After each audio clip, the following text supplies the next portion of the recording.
வணக்கம் வணக்கம் வணக்கம் வணக்கம் நண்பர்களே, அனைவருக்கும் வணக்கம். இன்னைக்கு ஆசிரியர் தேர்வு வாரியத்தில் வந்திருக்க முக்கியமான செய்திகளை பற்றி இந்த வீடியோவில் பார்க்கலாம் வாங்க. ஸோ பள்ளிக்கல்வித்துறையில் மிக முக்கியமான செய்திகள் நமக்கு கிடைக்கப்பட்டிருக்கு. என்ன அந்த செய்திகள்? டிஆர்பியில் வந்திருக்க முக்கியமான செய்திகள் என்னென்ன? ஸோ டிஆர்பியோடைய இன்றைய தகவல்கள்.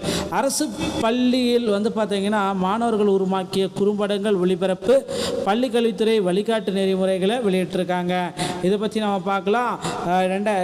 2000 பேருக்கு பார்த்தீங்கன்னா 13 ஆண்டுகளுக்கு பிறகு பணி ஆணை வழங்கப்பட்டிருக்கு. என்னன்றதை பற்றி இந்த வீடியோவில் பார்க்கலாம். 2013 டெட் பாஸ் பண்ணவங்களுக்கு உண்டான போஸ்டிங் எப்போ போட போகிறாங்க அதை பற்றி நம்ம பார்க்கலாம். பிஜிடிஆர்போடைய போஸ்டிங் எப்போ நடக்கும் அப்படின்றத பற்றியும் முக்கியமான கருத்துக்கள் இந்த வீடியோவில் ரெடியாக இருக்குது. பிஜிடிஆர்பி போஸ்டிங் யாருக்கெல்லாம் கிடைக்கும், போஸ்டிங் போடாதவங்களுக்கு என்ன நிலைமை அப்படின்றத பற்றி எல்லாமே இந்த வீடியோவில் நம்ம பார்க்கலாம். பிஜிடிஆர்பியோடைய தமிழ் எலிஜிபிலிட்டி டெஸ்ட்டு கண்டிப்பாக பாஸ் பண்ணால் மட்டும்தான் உங்களுக்கு பணி வாய்ப்பை கொடுக்குறாங்களா இல்லையா என்னன்றதை பற்றி எல்லாமே இந்த வீடியோவில் நான் உங்களுக்காக சொல்ல போகிறேன். மக்களே, நீங்கள் நம்மளுடைய சேனலை முதல் முறையாக பார்க்குறீங்க அப்படின்னா மறக்காமல் சப்ஸ்கிரைப் பண்ணி பெல்லை கிளிக் பண்ணி வச்சுக்கோங்க. அரசு பள்ளிகளில் மாணவர்கள் உருவாக்கிய சிறந்த 10 குறும்படங்களை தொகுத்து பள்ளிகளில் ஒளிபரப்பு செய்வதற்கான வழிகாட்டுதலை பள்ளிக்கல்வித்துறை தற்சமயம் வெளியிட்டுள்ளது. இது குறித்து பள்ளிக்கல்வித்துறை இயக்குனர் கண்ணப்பன் அவர்கள் மாவட்ட முதன்மை கல்வி அலுவலர்களுக்கு சுற்றறிக்கையை அனுப்பியிருக்காரு. தமிழகத்தில் 2022 மற்றும் 23 ஆண்டு அரசு பள்ளிகளில் 6 முதல் 9 வகுப்பு வரை பயிலும் மாணவர்கள் சிறா திரைப்படங்களை அவ்வப்போது திரையிடப்பட்டு வருகிறது. இது மாணவர்களின் படைப்பாற்றல், கற்பனை விமர்சிக்கும் திறனாக உள்ளிட்டிருக்கு. ஸோ இதை பார்த்திங்கன்னா அரசு பள்ளிகளில் மாணவர்களுடைய நலனுக்காக பார்த்திங்கன்னா இதை திரையிடலாம் அப்படின்ட்டு சொல்லிட்டு இந்த படங்கள் எல்லாமே தற்சமயம் போட போகிறாங்க. இது எல்லாமே பார்த்திங்கன்னா மாணவர்களுக்கு அவர்களை மகிழ்ச்சியடைய செய்கிறதுக்காக இதை செய்கிறதா பார்த்திங்கன்னா பள்ளி கல்வித்துறை சார்பாக முக்கியமான தகவல்களை கொடுத்துருக்காங்க. அடுத்து பார்த்திங்கன்னா பள்ளி மாணவர்களுக்கு தனித்தனியாக என்னென்ன போட்டிகள் உள்ளன, வெற்றி பெற்றால் எவ்வளவு தொகை மாதம் தோறும் வழங்கப்படும் என்பது குறித்து ஒரு சில தகவல்கள் நமக்கு வெளியாக இருக்குது. என்ன அப்படின்றது பார்த்திங்களா? ஸோ 8ஆம் வகுப்பு மாணவர்கள், 9ஆம் வகுப்பு மாணவர்கள், 10ஆம் வகுப்பு மாணவர்கள், 11, 12 வகுப்பு மாணவர்களுக்கு தனித்தனியாக போட்டித் தேர்வுகள் இருக்குது. பள்ளி மாணவர்கள் வெற்றி பெற்றால் எவ்வளவு தொகை மாதம் தோறும் வழங்கப்படும் என்பது குறித்த தகவல்கள் தாங்க இது. ஸோ இது பார்த்திங்கன்னா இந்த தகவல்கள் எல்லாமே நீங்கள் நோட் பண்ணி வச்சுக்கோங்க. உதவித்தொகைகள் எல்லாமே இவங்க எல்லாமே கொடுத்துட்டு வராங்க. So NMMS national means come merit scholarship இவங்க தாங்க அதை வழங்கிட்டு இருக்காங்க. ஸோ உதவித்தொகை மாதத்திற்கு 11-12 மாதத்திற்கு 1200 ரூபா, அதுலேருந்து 2000 ரூபா வரைக்கும் கல்லூரி படிப்புக்கு வராங்க. 9ஆம் வகுப்பு தகுதி முழு ஆண்டு தேர்வில் 80%, SC/STக்கு 50%, இந்த மாதிரி சம் டெர்ம்ஸ் அண்ட் கண்டிஷன் வச்சுருக்காங்க. இது எல்லாமே நீங்கள் கிளாரிட்டியாக செக் பண்ணிக்கோங்க. இதோடைய டீட்டெயில் எல்லாமே நான் உங்களுக்கு கொடுத்துருக்கேன், நீங்கள் செக் பண்ணிக்கோங்க. ஸோ தமிழகம் முழுவதும் அரசு பள்ளிகளில் பார்த்திங்கன்னா போட்டி இந்த திருவிழா போட்டிகளை நடத்தணும் அப்படின்றத, கலை திருவிழா போட்டிகள் நடத்தணும், அது கட்டாயமாக்கியிருக்காங்க. ஸோ தமிழகம் முழுவதும் அரசு பள்ளிகளில் ஆகஸ்ட் 4 முதல் கலை திருவிழா போட்டிகளை கண்டிப்பாக நடத்தணும். தமிழகம் முழுவதும் அரசு மற்றும் அரசு உதவி பெறும் பள்ளிகளில் மாணவர்களுக்கான கலை திருவிழா போட்டிகள் ஆகஸ்ட் 4 முதல் நவம்பர் 28ஆம் தேதி வரை நடைபெற உள்ளது. இது குறித்து மாவட்ட முதன்மை கல்வி அலுவலர்களுக்கு தொடக்க கற்றும் கல்வி இயக்குநரகம் அனுப்பியுள்ள சுற்றறிக்கையில் இது குறித்து தகவல்கள் எல்லாமே வெளியிட்டிருக்காங்க. என்ன விவரம் அப்படின்னு பார்த்தீங்கன்னா, அரசு மற்றும் அரசு உதவி பெறும் பள்ளிகளில் கடந்த 3 ஆண்டுகளாக கலை போட்டிகள் நடத்தப்பட்டு வெற்றி பெற்ற மாணவர்களுக்கு பரிசுகள், சான்றிதழ்கள் வழங்கப்பட்டு வருகிறது. 1, 2 வகுப்புகள், 3, 4, 5 வகுப்புகள், 6, 7, 8 வகுப்புகள், 9, 10 வகுப்புகள், 11, 12 வகுப்புகள் என 5 பிரிவுகளாக பிரிக்கப்பட்டு பசுமையும் பாரம்பரியம் என்ற கருத்தில் போட்டிகள் நடைபெறும். கதை கூறுதல், வண்ணம் தீட்டுதல், மாறுவேடம், பேச்சு, திருக்குறள், ஒப்பித்தல், மெல்லிசை, நாட்டுப்புற நடனம், பரதநாட்டியம், மணல் சிற்பம், வில்லுப்பாட்டு, கிராமிய நடனம், இந்த மாதிரி பார்த்திங்கன்னா கலை போட்டிகளை அவங்களுக்காக நடத்துகிறாங்க. ஸோ முதற்கட்டமாக பள்ளி அளவிலான போட்டிகள் ஆகஸ்ட் 4 முதல் நடத்தப்பட்டு 18ஆம் தேதி வரைக்கும் நடத்தப்படும். அடுத்து பார்த்திங்கன்னா அதை மாநில அளவுலையும் அதை கொண்டு போகிறாங்க, டிஸ்ட்ரிக்ட் அளவுலையும் கொண்டு போகிறாங்க. இதில் சிறந்த உணவர்களுக்கு கல்வி சுற்றுலா 25 மாணவர்கள் செலக்ட் செய்யப்பட்டு கல்வி சுற்றுலா அழைத்து செல்வதற்கு இதற்கான வழிமுறை நெறிமுறைகளையும் அரசு சிறப்பாக வெளியிட்டிருக்காங்க. அடுத்து பார்த்திங்கன்னா சம வேலைக்கு சம ஊதியம் வழங்க கோரி இடைநிலை ஆசிரியர்கள் ஒரு பக்கம், போராட்டங்களை நடத்திட்டு வராங்க. ஸோ இது வந்து பார்த்திங்கன்னா சம வேலைக்கு சம ஊதியம் வழங்க கோரி கால வரையற்ற போராட்டங்களை இடைநிலை ஆசிரியர்கள் சங்கங்கள் சார்பாக நடந்துட்டு வருதுங்க. இவங்க ஒரு பக்கம் வந்து பார்த்திங்கன்னா சென்னையில் சம வேலைக்கு சம ஊதியம் வழங்குங்க, திமுகவுடைய தேர்தல் அறிக்கையில் குறிப்பிட்ட மாதிரி எங்களுக்கு பணி வாய்ப்பு கொடுங்க, இல்லைனா நாங்கள் திரும்பவும் போராட்டத்தை நடத்துவோம், இடைநிலை ஆசிரியர்களின் உண்ணாவிரத போராட்டத்தில் ஈடுபட்டனர். மேலும் தேர்தல் அறிக்கையின் கூறியபடி சம வேலைக்கு சம சம்பளம் வழங்க வேண்டும், நடவடிக்கை எடுக்க பட்சத்தில் வரும் செப்டம்பர் மாதம் முதல் கால வரையற்ற வேலை நிறுத்தத்தில் நாங்கள் தொடருவோம். தமிழக அரசு பள்ளிகளில் 2009 மே 31 நியமிக்கப்பட்ட அரசு இடைநிலை ஆசிரியர்களுக்கு ஒரு ஊதியமும், அதே ஆண்டு ஆசிரியர் நியமிக்கப்பட்ட ஆசிரியர்களுக்கு ஜூன் 1 பணி நியமனம் செய்யப்பட்ட ஆசிரியர்களுக்கு மற்றொரு ஊதியமும் நிர்ணயிக்கப்பட்டுள்ளது. ஒரு நாள் வித்தியாசத்தில் அடிப்படையில் 3170 ரூபாய் குறைந்துள்ளது. இதில் சுமார் 20,000 ஆசிரியர்கள் பாதிக்கப்பட்டுள்ளனர். இந்த முரண்பாட்டை களைந்து சம வேலைக்கு சம ஊதியம் வழங்க கோரி இடைநிலை ஆசிரியர்கள் நீண்ட காலமாக வலியுறுத்தி வருகிறாங்க. ஸோ அதனால் சம வேலைக்கு சம ஊதியம்ன்றது கண்டிப்பாக கிடைக்கும் என்பதை நம்ம எதிர்பார்க்கலாம். சம வேலைக்கு சம ஊதிய கோரிக்கை முன்வைத்து இடைநிலை ஆசிரியர்கள் பதிவமைப்பு ஆசிரியர் இயக்கம் SSTA சார்பில் தமிழகம் முழுவதும் மாவட்ட தலைநகரங்களில் உண்ணாவிரத போராட்டங்கள் எல்லாமே நடத்துனாங்க. விரைவில் வந்து பார்த்திங்கன்னா அரசு இதற்கு சமூகமான முடிவை கொடுப்பாங்க அப்படின்றத நிச்சயமாக எதிர்பார்க்கலாம். அடுத்து வந்து பார்த்திங்கன்னா மிக மிக முக்கியமான ஒரு செய்தி நமக்கு வெளியாக இருக்குது. என்ன அப்படின்னு பார்த்தீங்கன்னா 2013 டெட் பேட்சுக்கு உண்டான போஸ்டிங்கு விரைவில் போட இருக்காங்க. இது குறித்து முக்கியமான செய்திகள் அனைத்து நமக்கு கிடைக்கப்பட்டிருக்குங்க. 2025 PGTRBயோடைய வேகன்சிஸ் வந்து பார்த்திங்கன்னா உயர்த்தப்படுவதற்கு வாய்ப்புகள் அதிகமாக இருக்குது. தேர்வு தேதியும் நமக்கு குறிப்பிட்டாங்க. விரைவில் நாம் பொறுத்தது நாம் பார்க்கலாம். டிஆர்பி மற்றும் பள்ளிக்கல்வித்துறை சொந்தமான செய்திகள் அனைத்து நீங்கள் உடனுக்குடன் பெற நீங்கள் நம்முடைய சேனலோட இணைந்திருங்கள். மீண்டும் ஒரு நல்ல தகவலோடு நான் உங்களை சந்திக்கிறேன். நன்றி, வணக்கம், தேங்க்யூ.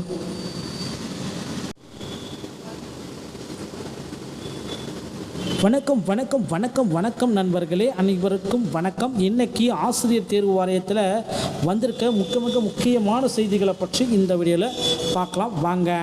ஸோ பள்ளிக்கல்வித்துறையில் மிக மிக முக்கியமான செய்திகள் நமக்கு கிடைக்கப்பட்டிருக்கு. என்ன அந்த செய்திகள்? டிஆர்பியில் வந்திருக்க முக்கியமான செய்திகள் என்னென்ன? ஸோ டிஆர்பியோடைய இன்றைய தகவல்கள். அரசு பள்ளியில் வந்து பார்த்திங்கன்னா மாணவர்கள் உருவாக்கிய குறும்படங்கள் ஒளிபரப்பு, பள்ளிக்கல்வித்துறை வழிகாட்டு நெறிமுறைகளை வெளியிட்டிருக்காங்க. இதை பற்றி நம்ம பார்க்கலாம். 2000 பேருக்கு வந்து பார்த்திங்கன்னா 13 ஆண்டுகளுக்கு பிறகு பணி ஆணை வழங்கப்பட்டிருக்கு. என்னன்றதை பற்றி இந்த வீடியோவில் பார்க்கலாம். 2013 டெட் பாஸ் பண்ணவங்களுக்கு உண்டான போஸ்டிங் எப்போ போட போகிறாங்க அதை பற்றி நம்ம பார்க்கலாம். PGTRBயோடைய போஸ்டிங் எப்போ நடக்கும் அப்படின்றத பற்றியும் முக்கியமான கருத்துக்கள் இந்த வீடியோவில் ரெடியாக இருக்குது. PGTRB போஸ்டிங் யாருக்கெல்லாம் கிடைக்கும், போஸ்டிங் போடாதவங்களுக்கு என்ன நிலைமை அப்படின்றத பற்றி எல்லாமே இந்த வீடியோவில் நம்ம பார்க்கலாம்.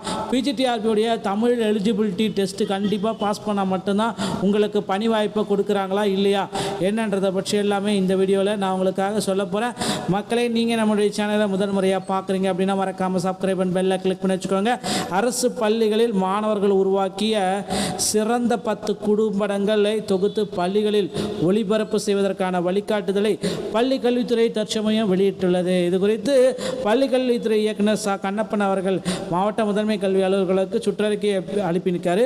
தமிழகத்தில் 2022 மற்றும் 23 ஆண்டு அரசு பள்ளிகளில் 6 முதல் 9 வகுப்பு வரை பயிலும் மாணவர்கள் சிறா திரைப்படங்களை அவ்வப்போது திரையிடப்பட்டு வருகிறது. இது மாணவர்களின் படைப்பாற்றல், கற்பனை விமர்சிக்கும் திறனாக உள்ளிட்டிருக்கு. ஸோ இதை வந்து பார்த்திங்கன்னா அரசு பள்ளிகளில் மாணவர்களுடைய நலனுக்காக வந்து பார்த்திங்கன்னா இதை திரையிடலாம் அப்படின்ட்டு சொல்லிட்டு இந்த படங்கள் எல்லாமே தற்சமயம் போட போகிறாங்க. இது எல்லாமே வந்து பார்த்திங்கன்னா மாணவர்களுக்கு அவர்களை மகிழ்ச்சியடைய செய்கிறதுக்காக இதை வந்து செய்கிறதா வந்து பார்த்திங்கன்னா பள்ளி கல்வித்துறை சார்பாக முக்கியமான தகவல்களை கொடுத்துருக்காங்க. அடுத்து வந்து பார்த்திங்கன்னா பள்ளி மாணவர்களுக்கு தனித்தனியாக என்னென்ன போட்டிகள் உள்ளன, வெற்றி பெற்றால் எவ்வளவு தொகை மாதம் தோறும் வழங்கப்படும் என்பது குறித்து ஒரு சில தகவல்கள் நமக்கு வெளியாக இருக்குது. என்ன அப்படின்றது பார்த்திங்களா? ஸோ 8ஆம் வகுப்பு மாணவர்கள், 9ஆம் வகுப்பு மாணவர்கள், 10ஆம் வகுப்பு மாணவர்கள், 11, 12 வகுப்பு மாணவர்களுக்கு தனித்தனியாக போட்டித் தேர்வுகள் இருக்குது. பள்ளி மாணவர்கள் வெற்றி பெற்றால் எவ்வளவு தொகை மாதம் தோறும் வழங்கப்படும் என்பது குறித்த தகவல்கள் தாங்க இது. ஸோ இது வந்து பார்த்திங்கன்னா இந்த தகவல்கள் எல்லாமே நீங்கள் நோட் பண்ணி வச்சுக்கோங்க. உதவித்தொகைகள் எல்லாமே இவங்க எல்லாமே கொடுத்துட்டு வராங்க. So NMMS national means come merit scholarship இவங்க தாங்க அதை வழங்கிட்டு இருக்காங்க. ஸோ உதவித்தொகை மாதத்திற்கு 11-12 வந்து மாதத்திற்கு 1200 ரூபா, அதுலேருந்து 2000 ரூபா வரைக்கும் கல்லூரி படிப்புக்கு வராங்க. 9ஆம் வகுப்பு தகுதி முழு ஆண்டு தேர்வில் 80%, SC/STக்கு 50%, இந்த மாதிரி சம் டெர்ம்ஸ் அண்ட் கண்டிஷன் வச்சுருக்காங்க. இது எல்லாமே நீங்கள் கிளாரிட்டியாக செக் பண்ணிக்கோங்க. இதோடைய டீட்டெயில் எல்லாமே நான் உங்களுக்கு கொடுத்துருக்கேன், நீங்கள் செக் பண்ணிக்கோங்க. ஸோ தமிழகம் முழுவதும் அரசு பள்ளிகளில் வந்து பார்த்திங்கன்னா போட்டி இது இந்த திருவிழா போட்டிகளை நடத்தணும் அப்படின்றத, கலை திருவிழா போட்டிகள் நடத்தணும், அதை வந்து கட்டாயமாக்கியிருக்காங்க. ஸோ தமிழகம் முழுவதும் அரசு பள்ளிகளில் ஆகஸ்ட் 4 முதல் கலை திருவிழா போட்டிகளை கண்டிப்பாக நடத்தணும். தமிழகம் முழுவதும் அரசு மற்றும் அரசு உதவி பெறும் பள்ளிகளில் மாணவர்களுக்கான கலை திருவிழா போட்டிகள் ஆகஸ்ட் 4 முதல் நவம்பர் 28ஆம் தேதி வரை நடைபெற உள்ளது. இது குறித்து மாவட்ட முதன்மை கல்வி அலுவலர்களுக்கு தொடக்க கற்றும் கல்வி இயக்குநரகம் அனுப்பியுள்ள சுற்றறிக்கையில் இது குறித்து தகவல்கள் எல்லாமே வெளியிட்டிருக்காங்க. என்ன விவரம் அப்படின்னு பார்த்தீங்கன்னா, அரசு மற்றும் அரசு உதவி பெறும் பள்ளிகளில் கடந்த 3 ஆண்டுகளாக கலை போட்டிகள் நடத்தப்பட்டு வெற்றி பெற்ற மாணவர்களுக்கு பரிசுகள், சான்றிதழ்கள் வழங்கப்பட்டு வருகிறது. 1, 2 வகுப்புகள், 3, 4, 5 வகுப்புகள், 6, 7, 8 வகுப்புகள், 9, 10 வகுப்புகள், 11, 12 வகுப்புகள் என 5 பிரிவுகளாக பிரிக்கப்பட்டு பசுமையும் பாரம்பரியம் என்ற கருத்தில் போட்டிகள் நடைபெறும். கதை கூறுதல், வண்ணம் தீட்டுதல், மாறுவேடம், பேச்சு, திருக்குறள், ஒப்பித்தல், மெல்லிசை, நாட்டுப்புற நடனம், பரதநாட்டியம், மணல் சிற்பம், வில்லுப்பாட்டு, கிராமிய நடனம், இந்த மாதிரி வந்து பார்த்திங்கன்னா கலை போட்டிகளை அவங்களுக்காக நடத்துகிறாங்க. ஸோ முதற்கட்டமாக பள்ளி அளவிலான போட்டிகள் ஆகஸ்ட் 4 முதல் நடத்தப்பட்டு 18ஆம் தேதி வரைக்கும் நடத்தப்படும். அடுத்து வந்து பார்த்திங்கன்னா அதை வந்து மாநில அளவுலையும் அதை வந்து கொண்டு போகிறாங்க, டிஸ்ட்ரிக்ட் அளவுலையும் கொண்டு போகிறாங்க. இதில் வந்து சிறந்த உணவர்களுக்கு கல்வி சுற்றுலா 25 மாணவர்கள் செலக்ட் செய்யப்பட்டு கல்வி சுற்றுலா அழைத்து செல்வதற்கு இதற்கான வழிமுறை நெறிமுறைகளையும் அரசு வந்து சிறப்பாக வெளியிட்டிருக்காங்க. அடுத்து வந்து பார்த்திங்கன்னா சம வேலைக்கு சம ஊதியம் வழங்க கோரி இடைநிலை ஆசிரியர்கள் ஒரு பக்கம் போராட்டங்களை நடத்திட்டு வராங்க. ஸோ இது வந்து பார்த்திங்கன்னா சம வேலைக்கு சம ஊதியம் வழங்க கோரி கால வரையற்ற போராட்டங்களை இடைநிலை ஆசிரியர்கள் சங்கங்கள் சார்பாக நடந்துட்டு வருதுங்க. இவங்க ஒரு பக்கம் வந்து பார்த்திங்கன்னா சென்னையில் சம வேலைக்கு சம ஊதியம் வழங்குங்க, திமுகவுடைய தேர்தல் அறிக்கையில் குறிப்பிட்ட மாதிரி எங்களுக்கு பணி வாய்ப்பை கொடுங்க, இல்லைனா நாங்கள் திரும்பவும் போராட்டத்தை நடத்துவோம். இடைநிலை ஆசிரியர்களின் உண்ணாவிரத போராட்டத்தில் ஈடுபட்டனர். மேலும் தேர்தல் அறிக்கையின் கூறியபடி சம வேலைக்கு சம சம்பளம் வழங்க வேண்டும் நடவடிக்கை எடுக்க பட்சத்தில் வரும் செப்டம்பர் மாதம் முதல் கால வரையற்ற வேலை நிறுத்தத்தில் நாங்கள் தொடருவோம்.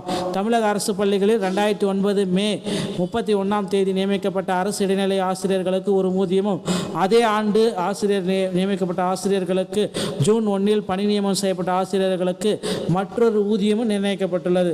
ஒரு நாள் வித்தியாசத்தில் அடிப்படையில் 3170 ரூபாய் குறைந்துள்ளது. இதில் சுமார் 20,000 ஆசிரியர்கள் பாதிக்கப்பட்டுள்ளனர். இந்த முரண்பாட்டை களைந்து சம வேலைக்கு சம ஊதியம் வழங்க கோரி இடைநிலை ஆசிரியர்கள் நீண்ட காலமாக வலியுறுத்தி வருகிறாங்க. ஸோ அதனால் சம வேலைக்கு சம ஊதியம்ன்றது கண்டிப்பாக கிடைக்கும் என்பதை நம்ம எதிர்பார்க்கலாம். சம வேலைக்கு சம ஊதிய கோரிக்கை முன்வைத்த இடைநிலை ஆசிரியர்கள் பதிவுப்பு ஆசிரியர் இயக்கம் SSTA சார்பில் தமிழகம் முழுவதும் மாவட்ட தலைநகரங்களில் உண்ணாவிரத போராட்டங்கள் எல்லாமே நடத்துனாங்க. விரைவில் வந்து பார்த்திங்கன்னா அரசு இதற்கு சமூகமான முடிவை கொடுப்பாங்க அப்படின்றத நிச்சயமாக எதிர்பார்க்கலாம். அடுத்து வந்து பார்த்திங்கன்னா மிக மிக முக்கியமான ஒரு செய்தி நமக்கு வெளியாக இருக்குது. என்ன அப்படின்னு பார்த்தீங்கன்னா 2013 டெட் பேட்சுக்கு உண்டான போஸ்டிங்கு விரைவில் போட இருக்காங்க. இது குறித்து முக்கியமான செய்திகள் அனைத்து நமக்கு கிடைக்கப்பட்டிருக்குங்க. 2025 PGDRBயோடைய வேகன்சிஸ் வந்து பார்த்திங்கன்னா உயர்த்தப்படுவதற்கு வாய்ப்புகள் அதிகமாக இருக்குது. தேர்வு தேதியும் நமக்கு குறிப்பிட்டாங்க. விரைவில் நாம் பொறுத்தது நாம் பார்க்கலாம். டிஆர்பி மற்றும் பள்ளிக்கல்வித்துறை சொந்தமான செய்திகள் அனைத்து நீங்கள் உடனுக்குடன் பெற நீங்கள் நம்முடைய சேனலோடு இணைந்திருங்கள். மீண்டும் ஒரு நல்ல தகவலோடு நான் உங்களை சந்திக்கிறேன். நன்றி, வணக்கம், தேங்க்யூ.